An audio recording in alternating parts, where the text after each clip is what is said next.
Good morning. My name is Fehra Saeed. I'm one of the consultant obstetrician gynecologists who specializes in fetal medicine. I'm also honorary clinical senior lecturer for the London School of Medicine and Dentistry at Queen Mary University of London. The topic I'm going to discuss today is the gestational diabetes. What we're going to talk about is the diabetes which only develops or diagnosed during pregnancy. We will not be talking about the pre-gestational diabetes type 1 and type 2 today. So we will give a little bit of background of how diabetes has affected the population in developing and developed countries. We also will talk about the glucose regulation during pregnancy, its epidemiology, how do we screen and diagnose, and then manage this diabetes in terms of mothers and the babies. So there are multiple theories about how the diabetes develops during pregnancy. It's mainly due to beta cell dysfunction. But what you need to understand that during early gestation, insulin sensitivity increases, and that promotes the uptake of glucose into adipose stores in preparation for energy demands for later pregnancy. However, as pregnancy progresses, the placental hormones, estrogen, progesterone, leptin, cortisol, placental lactogen, placental growth hormone, they all promote a state of insulin resistance. As a result, the blood glucose is slightly elevated, and this is readily transported across the placenta to fuel the growth of the baby. And that leads to increased growth of the baby. Now, maternal insulin sensitivity returns to pre-pregnancy level within a few days after delivery in most of the cases, unless it's a case where we had missed a diagnosis of pre-gestational diabetes. Now, the adaptation to control and keep as a normal sugar level in the background of all these regulations, if the adaptation does not happen, that leads to gestational diabetes. There is a global increase in prevalence. It's a very big public health issue, leading to rising epidemic. And hypoglycemia in pregnancy has adverse effect on both mother and the babies. And therefore, we see it as an opportunity to educate women that they are high risk of developing type 2 diabetes in pregnancy. Therefore, lifestyle changes and education should start at this point. The definition by the American Diabetic Association of the gestational diabetes is the diabetes first diagnosed in second or third trimester of pregnancy that is not clearly either pre-existing type 1 or type 2. International Diabetic Federation calculates roughly for 2017 that there were 18 million live births, around 14% affected by gestational diabetes. So it's a big, big chunk of population, of pregnant population.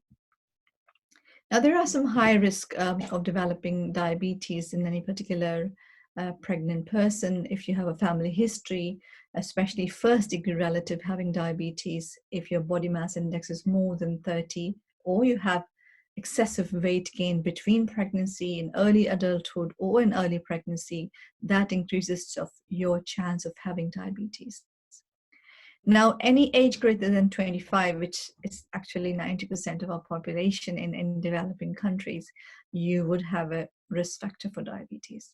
If you have delivered before a very heavy baby, named exactly more than 4 kg, if you have history of abnormal glucose tolerance, if you belong to a specific ethnic group, which are us, the Asian population, then you have a high risk of developing diabetes. If any woman has had a previous unexplained perinatal loss or birth or malformed child, that should alert us to investigate for diabetes. Maternal birth weight herself, if she was born as a very small child or as a very big child, as per Barker's hypothesis, all starts in the womb, then she has got a risk factor for developing diabetes. Urine test is not very specific, but if you have glycosuria at the booking time, which is first trimester, then we should look at it as suspicious eye and try and offer them a proper formal screening test. Polycystic ovarian syndrome is a kind of initial part of the sequence of diabetic evolution or metabolic disease. So young women with polycystic ovary has a high risk of developing diabetes in pregnancy and later on as an adult. Women who are using steroids are high risk of developing diabetes for very obvious reasons. So why we are worried? We are worried, as we said, a high level of glucose go across towards the baby and make the baby become a little bit bigger, what we call macrosomia. That may lead to cesarean delivery. That may lead to preterm delivery, because with macrosomia, there's also a risk of having a lot of fluid around the baby, which can initiate a preterm labor. Preeclampsia is also one thing which can happen in women who have diabetes developed in pregnancy. Babies who are born early for any reason may have respiratory distress syndrome. For any given gestational age, the risk of respiratory distress syndrome is more in women who have diabetes. If you have missed out type 1 or type 2 diabetes before you're pregnant, and when you're pregnant, if you have high sugar level diagnosed first time in pregnancy, there's a possibility that you're carrying a congenitally or chromosomally abnormal child, because diabetes increases the risk of skeletal problem as well as cardiac problem. The perinatal mortality, obviously, for the above reason, are very high in women, in the children who have diabetic mothers' babies. The risk of miscarriage, intrauterine death because the supply is less than what a big baby is demanding, polyhydramnios, preterm labor, they all lead to some high perinatal mortality and morbidity. And these women, as I mentioned, has got a risk of developing type 2 diabetes in future. Babies have, obviously, if they're born at 32 weeks, because we need to deliver them due to poorly controlled diabetes, we don't want the baby to die inside. And as a balance, we have decided to deliver the baby. Obviously, all preterm babies, when they come out, have a risk of hypoglycemia, problem with their gut maturation, with intracranial hemorrhages. So there are a specific set of morbidities associated with preterm labor. If baby is too big, they can have damage of brachial plexus during the labor process. Sometimes they can lead to fractures of the femur and humerus and clavicle. Due to hyperviscosity and polycythemia, they have hyperbilirubinemia due to the lysis of the red cells and increased level of bilirubin. There's a small risk of cardiomyopathy in these babies. As I mentioned, they do have hypoglycemia and hypocalcemia after birth. Respiratory distress and congenital anomalies I've already mentioned in previous slides. Now, how do we screen and diagnose them? So there have been a lot of debate, and every couple of years you will see new criteria coming in after different literature at that given time. So recommended screening tests range from selective screening of average and high risk, or universal diagnostic test for everyone. So if you use the WHO criteria for any screening test, that means that disease has to be prevalent enough for us to offer a kind of low risk population a screening test. But we need to understand the resources as well. So therefore, there is a risk stratification based on in low risk population, we don't do any screening. For average risk population, we do one screening at 24 to 28 weeks. And in high risk population, for example, somebody who had diabetes in previous pregnancy, she is high risk because of high BMI, as well as she has got ethnic specific background like Asian woman, then you will offer this screening at the time of booking or at 16 weeks. So there are different methods of screening depending upon the resources and the population you're dealing with. So there are two standard approaches, one using 50-gram glucose challenge test and using a 1 hour later blood test, or we can use a 75 gram OGTT, which can measure a fasting blood sugar 1 hour and 2 hour. And these measurements are given in the form of millimole per liter, which is used mostly in UK and USA, but I understand in Pakistan we use milligram per deciliter. In a couple of further slides, you will be able to see the difference, and I will tell you how to convert these values into milligram per deciliters. So if you have fasting glucose more than 5.1, then you are diabetic. If you have 2 hours more than 8.5, then you're diabetic as well. These levels are slightly different because you have given a different load of the glucose. So fasting more than 95 and 2 hours more than 140 is diagnostic of diabetes according to WHO. Now, once we have diagnosed diabetes, we have management issue. First issue is lifestyle changes. Therefore, patient education becomes very important. This pregnancy might be the only opportunity you are seeing this woman and explaining that how this diabetes can affect this pregnancy, this baby, herself, and her future morbidities.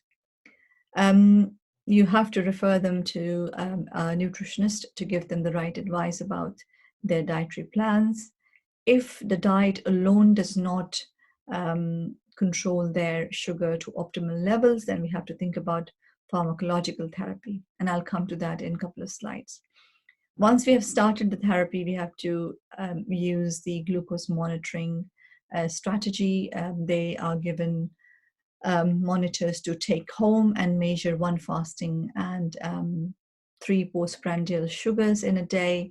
We give them the targets level. They maintain the diary. They bring diary every time they come and attend a multidisciplinary diabetic clinic, which is comprises of obstetrician, dietitian, midwife, ultrasonographers, and endocrinologists. So we get the scan, get an opinion from the endocrinologist.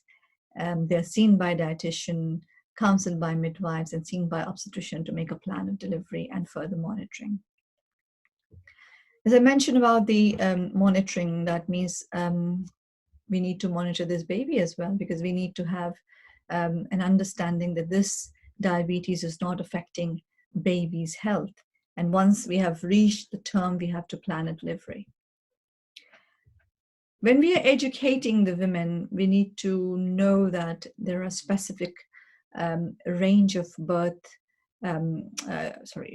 weight gain during pregnancy for the mother according to their given BMI at the time of booking. So if the BMI is already more than 30, that you should tell them that the maximum weight they can gain is 9 kg.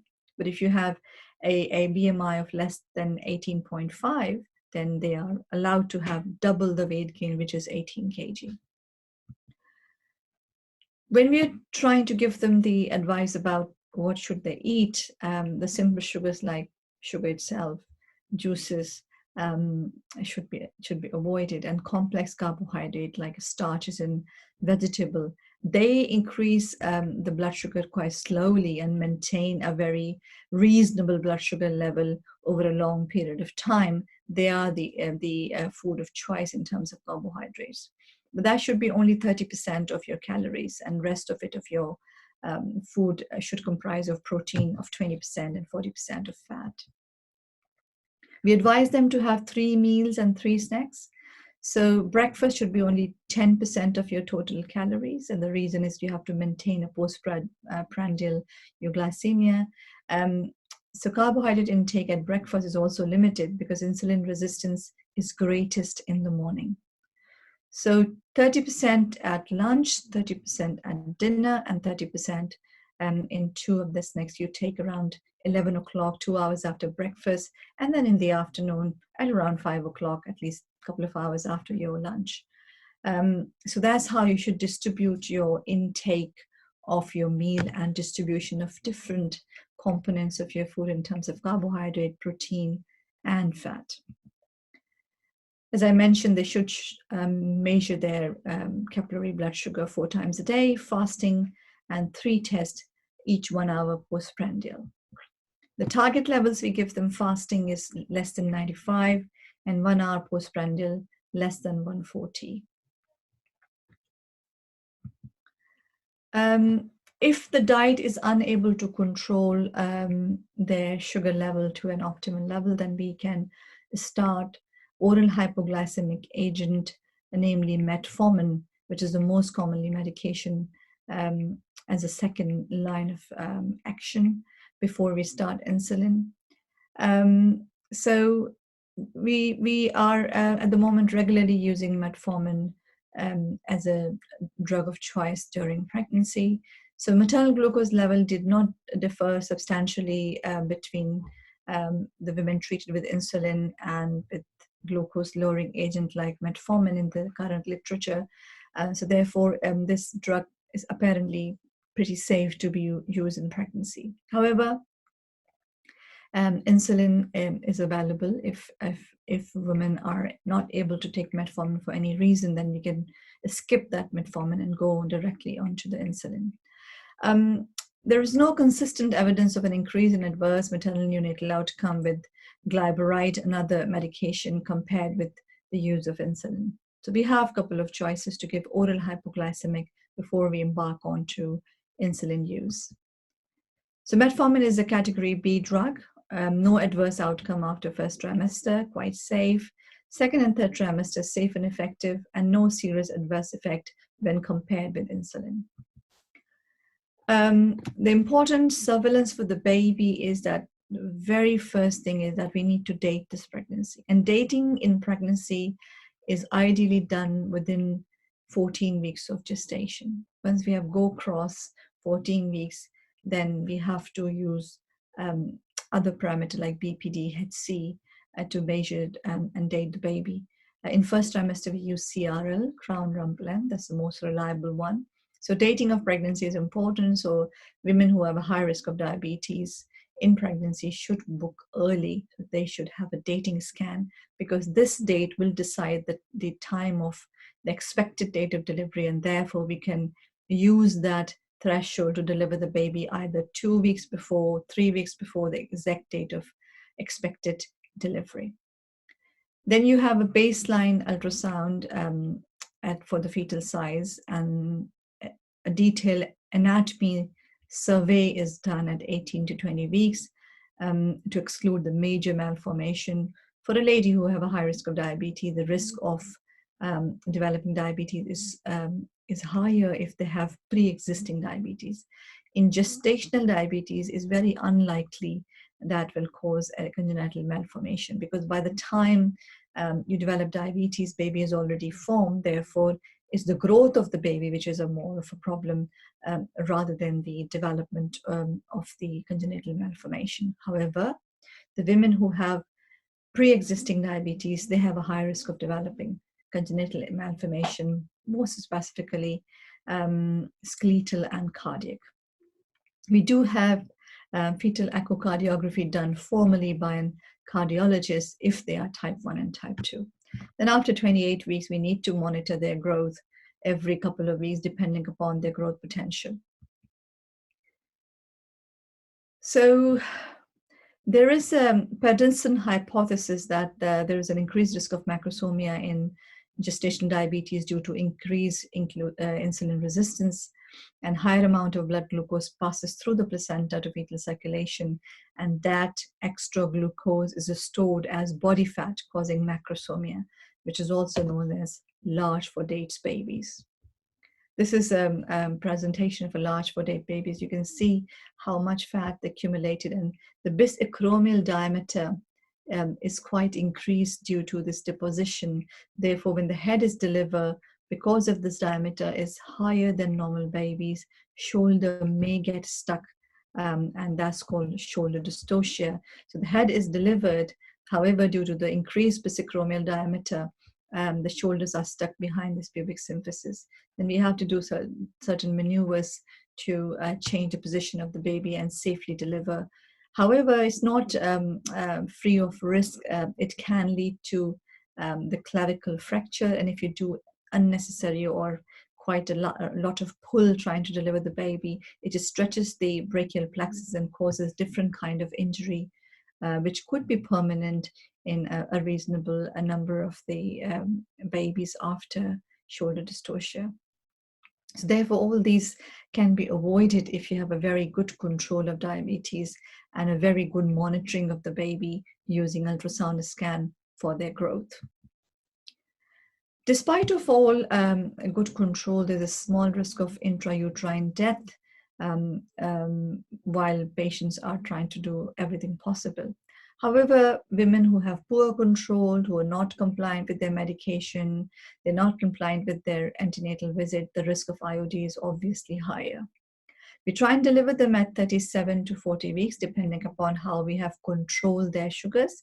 If the sugars are controlled only on diet, then we deliver them at around 6 days plus their expected date of delivery, provided the growth is normal.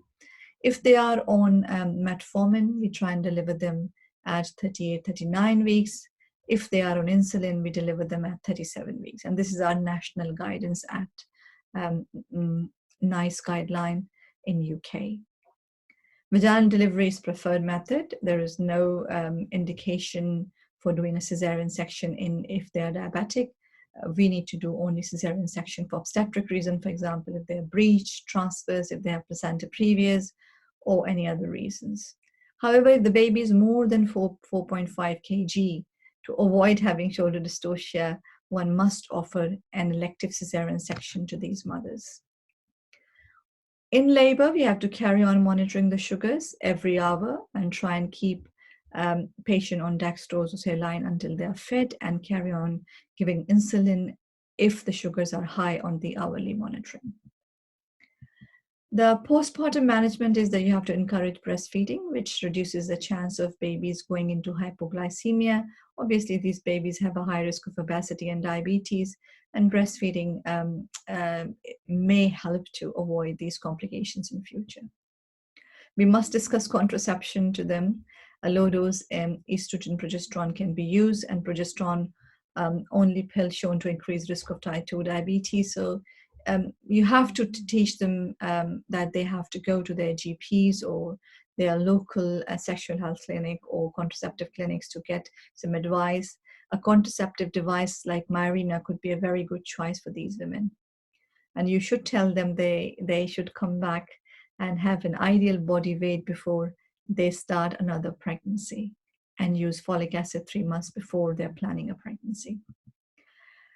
Babies delivered, mothers are happy, but you should not forget that these mothers have a high risk of developing diabetes in future. Therefore, from 6 weeks to 6 months, you should offer them a OGTT test, and these can be done at their GP surgery or their local doctors.